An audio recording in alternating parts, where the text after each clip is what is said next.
So நம்மளை சார்ந்து இருக்கிற விஷயங்கள், அதாவது நான், எனக்கு, என்னை, என்னை விட, என்னை காட்டிலும், எனக்காக, என்னிடம் இருந்து, என்னால முடியாது, என்கிட்ட சொல்லு, என்கிட்ட இருக்கு அப்படின்லாம் சொல்லுவோம்ல. இது எல்லாத்தையும் ஹிந்தியில என்ன சொல்லலாம் அப்படின்றத பார்க்கலாம். ஃபர்ஸ்ட் நான், மே.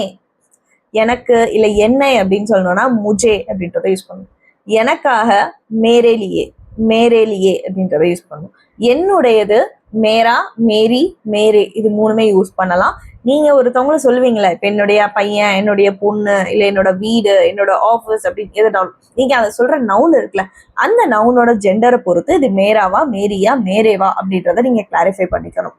தென் முஜுசே, முஜுசே அப்படின்றது என்னை விட, என்னை காட்டிலும், அந்த கம்பேரிட்டிவ் டேர்ம்ஸ். தென் என்னால முடியாது அப்படின்னு சொல்லுவோம்ல, அந்த விஷயமா இருக்கட்டும். தென் என்னிடம், அதாவது என்கிட்ட சொல்லு, என்கிட்ட மன்னிப்பு கேளு அப்படின்னு சொல்லுவோம்ல, அந்த மாதிரி முஜுசே அப்படின்றத யூஸ் பண்ணுவோம். என்கிட்ட கார் இருக்கு, ஆப்ஜெக்ட் பேஸ்டா இருக்கு. என்கிட்ட கார் இருக்கு, என்கிட்ட 2 பேனா இருக்கு அப்படின்னு சொல்றதுக்கு மேரே பாஸ், மேரே பாஸ் அப்படின்றத யூஸ் பண்ணுவோம். I hope it will be clear for you. So for more video like this, niche follow karo Dwarka Hindi Institute.